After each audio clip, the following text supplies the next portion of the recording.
Hello and welcome, everyone, to episode 45 of our podcast. We're so glad you're here with us today, and we can't wait to dive into another exciting and helpful discussion.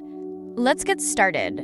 Yes, welcome. We've got lots of great content for you today. Thanks for tuning in. Hello, everyone. Welcome to today's podcast.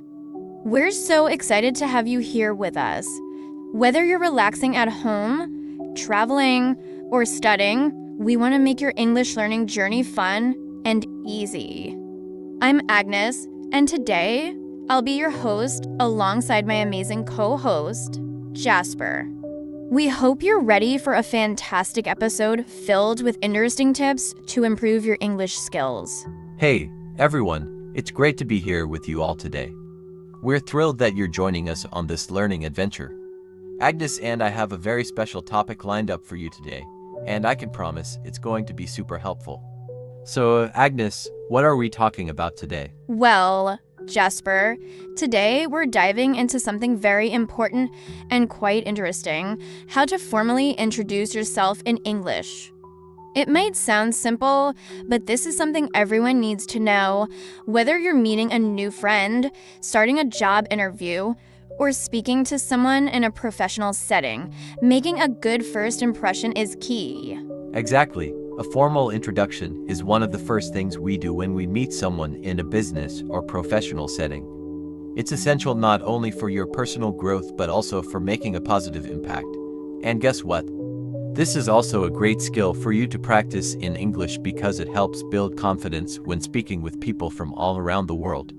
Whether you're a beginner or an intermediate learner, mastering this skill will take your English to the next level. You know, when you're learning a new language, we often focus on vocabulary, grammar, and listening. But one of the most practical things we can learn is how to introduce ourselves. It's something we do all the time. And when we do it well, it shows our confidence and respect for the people we're meeting. Imagine yourself at a job interview or at a social event. You'll feel much more at ease if you know exactly how to introduce yourself in the right way. That's so true. And the great thing is that formal introductions don't have to be hard or complicated. By understanding the right structure and knowing a few important phrases, you can make a powerful and professional impression. So today, we're going to help you build that confidence by talking about how to introduce yourself clearly and professionally. Before we get into the details, I just want to take a moment to thank all of you who are listening to this podcast. It really means a lot to us. We know you're all working hard to improve your English, and we're so happy to be a part of that journey with you. So, let's dive into it. All right. Let's start by discussing the very first thing you need to know when introducing yourself, the basics. When you're introducing yourself formally, it's important to start with a greeting, like hello or good morning. And remember, in formal settings, it's also polite to say how are you. Yes, simple but important. After you say hello or good morning, you can say something like, "My name is your name." It's very common and polite. For example, "Hello, my name is Agnes," or "Good morning, my name is Jasper." You can also add something like, "I'm pleased to meet you," or "It's a pleasure to meet you," which sounds even more polite. Exactly. And for those of you who are learning English, it's really useful to practice this simple sentence. You can say, "Hello, my name is your name," and then practice using it in different situations. Try saying it to a friend, a teacher, or even in front of the mirror. It's a great way to get comfortable. That's such a good point, Jasper. And don't forget, you can always add a little more to your introduction, depending on the situation.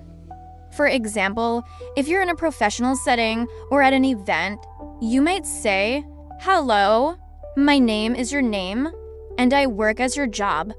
Or if you're at a social gathering, you could say, "Hi, I'm your name. I'm from your city or country." That's a great way to show more about who you are, Agnes. And let's not forget about body language.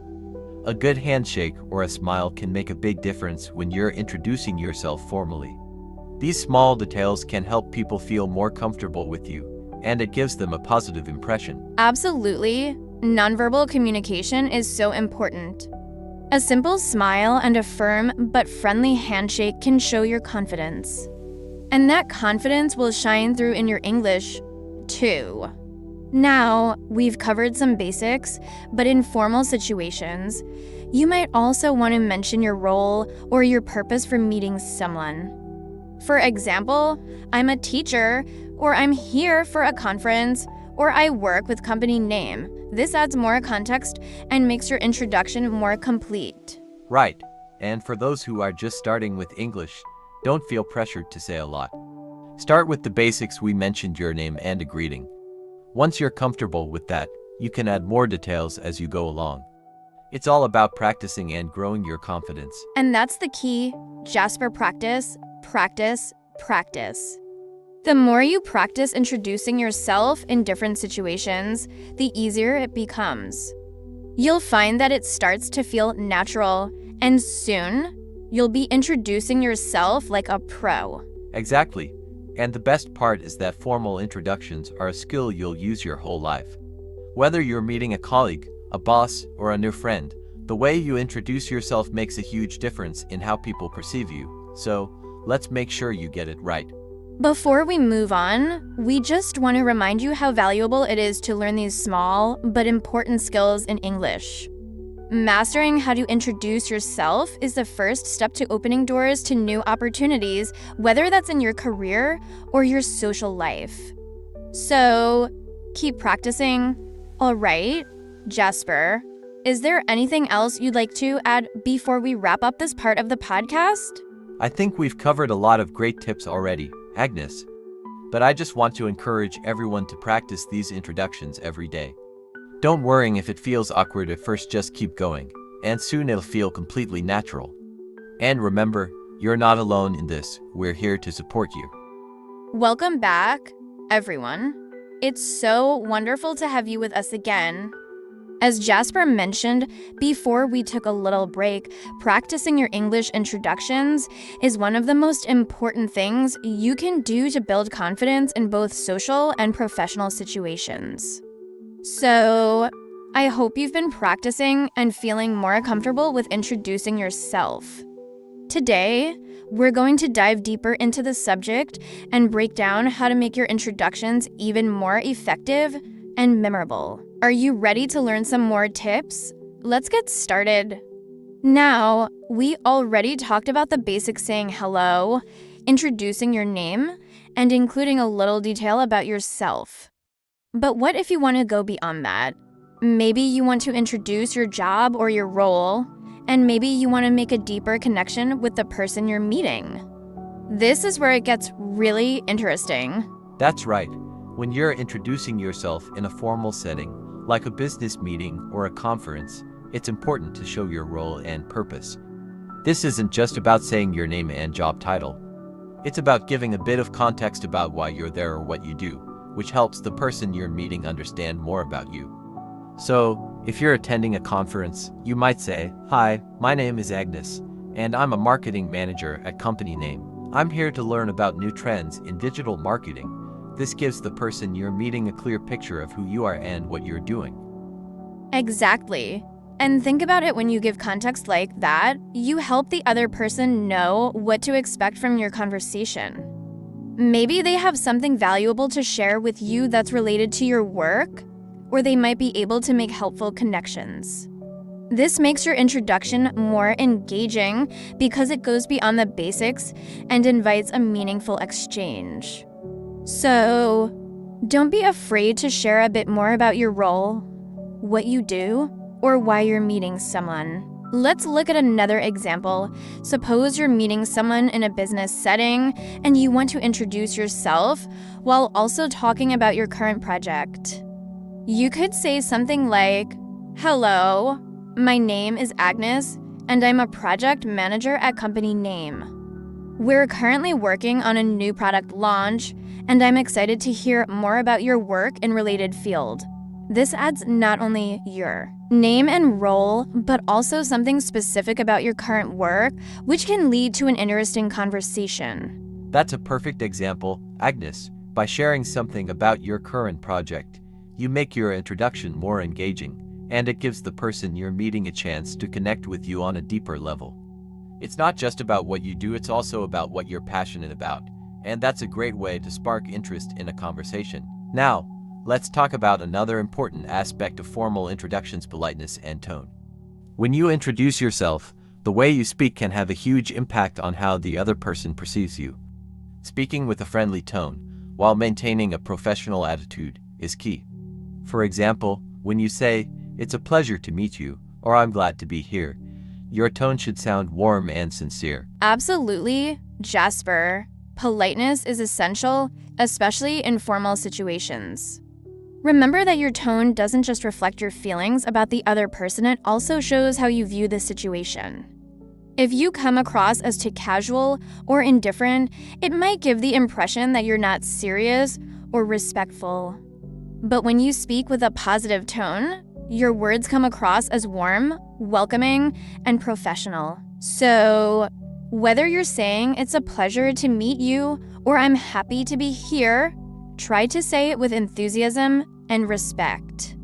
Another helpful tip is to always listen carefully when the other person introduces themselves. This shows respect for them and keeps the conversation going. Questions or making a comment related to what they said. For example, if someone introduces themselves and mentions they work in healthcare, you could say, "That sounds fascinating. How long have you been working in healthcare?" This helps you build a rapport and keeps the conversation flowing naturally. Yes, listening is just as important as speaking when it comes to making a great first impression. People love it when they feel like you're genuinely interested in them. So, after your formal introduction, try to ask a follow-up question or comment on something they've said. This shows that you're engaged and eager to learn more about them. It also makes the other person feel more comfortable. And remember, the more you practice, the easier it will become. Exactly, Jasper. Practice really is everything. Now, one of the best things about learning to introduce yourself formally is that it opens doors to so many opportunities. By practicing these introductions, you're preparing yourself for interviews, conferences, meetings, and even social events where English is spoken. The more comfortable you get, the more you'll feel ready for those exciting opportunities. That's the best part, right? These skills help you in so many areas of life. Whether you're building professional relationships or just meeting new people, the confidence to introduce yourself well can take you far. And it's not just about using the right words, it's about making a connection with the person you're speaking with. That's the best part, right? These skills help you in so many areas of life. Whether you're building professional relationships or just meeting new people, the confidence to introduce yourself well can take you far. And it's not just about using the right words, it's about making a connection with the person you're speaking with. And practice. Don't worry if it's not perfect at first. Every time you introduce yourself, you're getting better. And over time, it will feel completely natural. So, keep practicing, and soon, introducing yourself will be second nature. Hello again, everyone. It's so great to have you back with us. We've covered a lot so far, haven't we? From the basics of how to introduce yourself formally to the importance of being polite and professional, and even how to add context to make your introduction more engaging and memorable. But we're not done yet. There is still so much to talk about when it comes to making formal introductions in English. In this part of the podcast, we're going to explore how to handle more complex situations, like introducing yourself in group settings, during meetings, or even when you're meeting someone in a more formal social situation, like at a conference. And we'll also talk about how to build on your introduction to keep the conversation going. So, if you're ready, let's dive deeper. Now, we've talked a lot about introducing yourself one-on-one. But what about when you're in a group or at a larger event, like a business meeting or a networking event? This can be a little trickier, but don't worry, we've got you covered. In these situations, it's important to still introduce yourself in a formal way, but there are a few extra tips you can follow to make it smoother. That's right, Agnes. When you're in a group, it's important to keep things short and clear. You don't want to speak for too long because there may be other people who want to introduce themselves as well. So, let's say you're at a business meeting and you're asked to introduce yourself. Here's an example of what you could say. Hi, my name is Jasper, and I'm the senior PR project manager at company name. I'm here today to discuss topic of the meeting. I'm looking forward to hearing everyone's ideas. Exactly. And notice how short and to the point that is. In a group setting, you don't need to give a long story about yourself. You just want to include a few key points: your name, your role, and why you're there. It's a great way to introduce yourself quickly without taking too much time, especially when there are a lot of people in the room. Another thing to consider is that in group situations, people might want to know more about what you do, especially if it's a professional meeting or event. So, after your initial introduction, it's always a good idea to ask a question or make a comment that invites others to speak. For example, I'd love to hear what everyone else does. Maybe we can all share what brought us here today. This encourages others to join in the conversation and helps you build connections with them. That's a fantastic point, Agnes. Group introductions aren't just about you sharing information, they're about creating a space for everyone to connect. And that's key in professional or social settings. By showing interest in others, you not only make yourself more approachable, but you also build a rapport with those around you. So, don't be afraid to ask questions or make comments after your introduction. Now, what about a slightly different situation? Let's say you're at a formal event, like a conference, and you're meeting people you that never met before. This can be a little more intimidating, but there are ways to make the process smoother. A good rule of thumb is to start with the basics, just like we've discussed. Introduce yourself with your name, your job title, and what you're doing at the event. But in these types of situations, it's especially important to show that you're open to conversation and ready to network. That's right. So, imagine you're at a conference and you meet someone for the first time. You could say something like, "Hello, my name is Agnes, and I'm a marketing consultant at company name. I'm attending this conference to learn more about new trends in digital marketing. What about you? What brought you here today?" This not only gives the person you're meeting a clear picture of who you are, but it also encourages them to share something about themselves. And I can't stress enough how important it is to listen actively when you're networking.